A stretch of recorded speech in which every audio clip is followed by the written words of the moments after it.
ఓం నమో శ్రీ లక్ష్మీ వెంకటేశ్వరాయ శ్రీ మహాగణాధిపతయే నమః.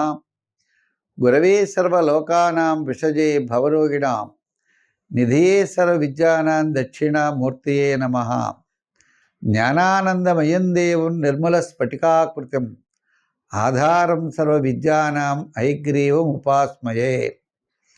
ప్రేక్షకులందరికీ నమస్కారాలు తెలియజేస్తూ మీకు ఉగాది శుభాకాంక్షలు. అంటే మధ్యలో వచ్చింది కదండి, అంచేత ముందుగా మీకు ఉగాది శుభాకాంక్షలు తెలియజేస్తూ, మరి ఈ వారం గ్రహాల యొక్క పరిస్థితిని అనుసరించి మనకి గురుడు మిథున రాశిలో, అదేవిధంగా సింహరాశిలో కేతువు, రాహు ఏమో కుంభరాశిలో, శని మీనరాశిలో, ఈ విధంగా గ్రహాల యొక్క పరిస్థితి అన్నీ ఉన్నాయి.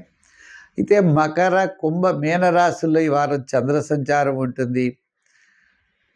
మరి రవి కూడా మనకి మీనరాశిలోనే సంచారం. ఏదైనా ఈ వారం అందరికీ బాగుండాలని చెప్పి కోరుకుంటూ ఇంకొకసారి ఉగాది శుభాకాంక్షలు తెలియజేస్తూ మనం రాశి ఫలాలు ప్రారంభిద్దాం. వృశ్చిక రాశి. ఈ వృశ్చిక రాశి వారికి చంద్రుడు తృతీయ, చతుర్థ, పంచమ స్థానాల్లో సంచారం. వార ప్రారంభం, వారాంతం చాలా అనుకూలంగా ఉన్నది. వారం మధ్యలో మిశ్రమైనటువంటి ఫలితాలు కనపడుతున్నాయి. శ్రమ ఎక్కువగా ఉండే అవకాశం ఉన్నది.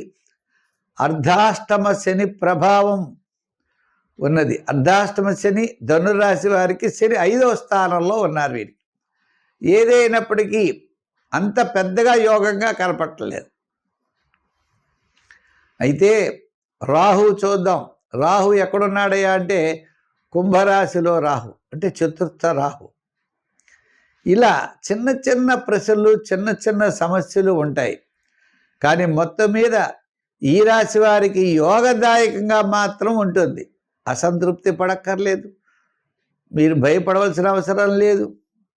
శుభవార్తలు ఉంటాయి, ఆర్థికపరమైన డెవలప్మెంట్స్ ఉంటాయి. ప్రతి పని ఎందు కూడా ఆసక్తి పెరుగుతుంది. మంచి ఆలోచనలతో ముందుకెళ్ళేటువంటి అవకాశాలు ఉన్నాయి. చేతివృత్తి పనివారు, న్యాయవాదులు, వైద్యులు, ఇటువంటి వారంతా కూడా కాస్త ఆర్థిక పరంగా పర్వాలేదు. పెద్ద పెద్ద అంటే గురువుడి యొక్క బలం లేకపోవడం వల్ల, గురుడు అష్టమంలో ఉన్నాడు, అంచేత గురుబలం లేకపోవడం వల్ల వచ్చిన డబ్బులన్నీ కూడా ఖర్చు అయిపోతూ ఉంటాయి. వ్యాపారాత్మకమైన పరమైన డెవలప్మెంట్స్ కూడా అంతంత మాత్రంగానే కనపడతాయి. కాబట్టి చాలా నిదానం అనేది అవసరం. సంఖ్యల్లో 7, రంగుల్లో ఎరుపు, ఆరాధనలో అమ్మవారిని ఆరాధిస్తూ సుబ్రహ్మణ్య స్వామి వారికి అభిషేకం చేస్తూ ఉండండి. బాగా చికాకు ఎక్కువైనట్లయితే కందిపప్పు దానం చేయండి. తన ఫలితాలు మీరు పొందగలుగుతారు.